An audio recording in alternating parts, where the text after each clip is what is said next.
The name of an Egyptian mummy has finally been revealed 3000 after he was laid to rest.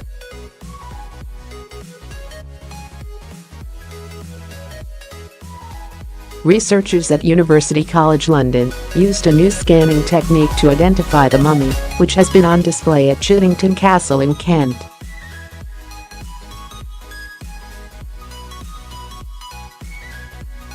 According to an ancient Egyptian saying, by uttering the name, the mummy is guaranteed eternal life.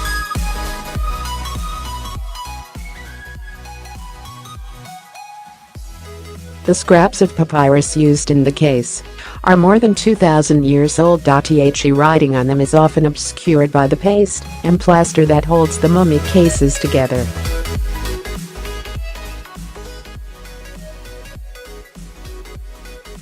Researchers can see what is underneath by scanning them with different kinds of light, which makes the inks glow.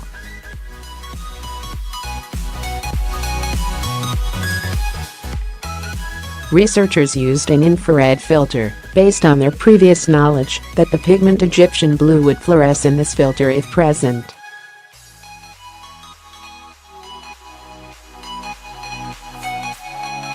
By using a new digital imaging technique, they were able to read scraps of text on the papyrus used to make the mummy case, revealing its inhabitant as Irethoreru, which translates as the eye of Horus is against them.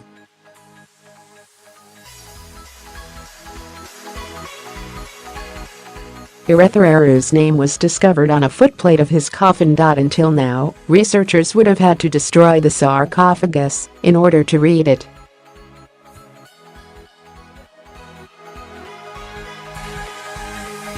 Our ancient Egyptian coffin lid that has been exhibited here for many years has undergone some careful conservation and advanced digital imaging by experts from UCL to determine if it is possible to read the name of the person, the mummy, that would have been interred within it 3,000 years ago, said Chiddingstone Castle's curator Esain.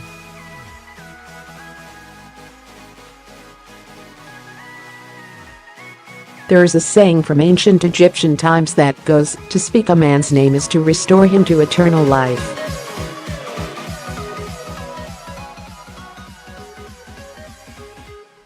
Therefore, if we were able to determine the name written in hieroglyphics on the foot of the coffin, then we would be enabling him or her to live forever.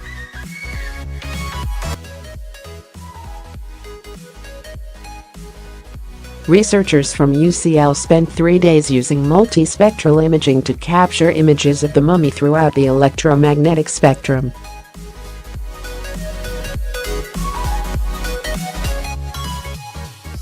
Dr. Kathryn Piquette, the Senior Research Associate, UCL Centre for Digital Humanities, and Cerys Jones, a PhD candidate, decided to use an infrared filter, based on their previous knowledge that the pigment Egyptian blue would fluoresce in this filter if present.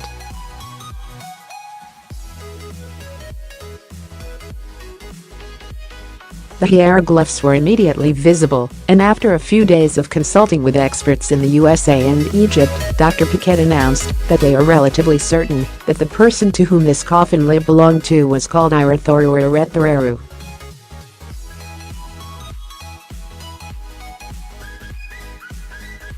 The translation of the name is the eye of Horus is against them. This was a fairly common male name between 664 BC and 30 AD.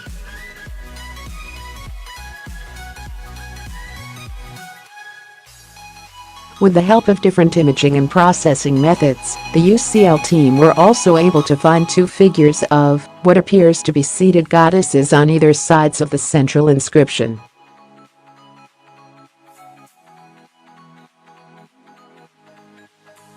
They hope the technique will now be able to be used elsewhere to read papyrus without having to destroy objects.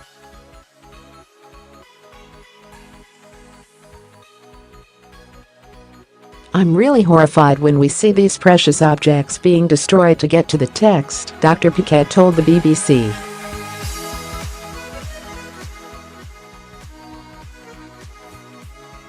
It's a crime. They are finite resources, and we now have a technology to both preserve those beautiful objects and also look inside them to understand the way Egyptians lived through their documentary evidence and the things they wrote down and the things that were important to them.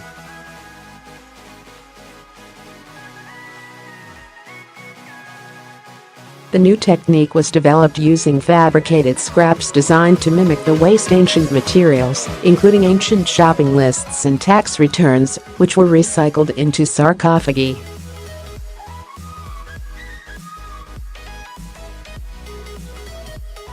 They were previously regarded as illegible, however, because the writing was obscured by the paste and plaster that holds the mummy together.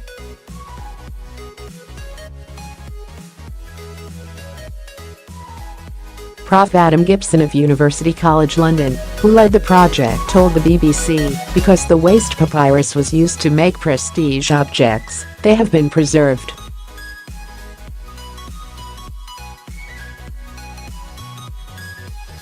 These masks constitute one of the best libraries we have of waste papyrus that would otherwise have been thrown away, so it includes information about these individual people, about their everyday lives,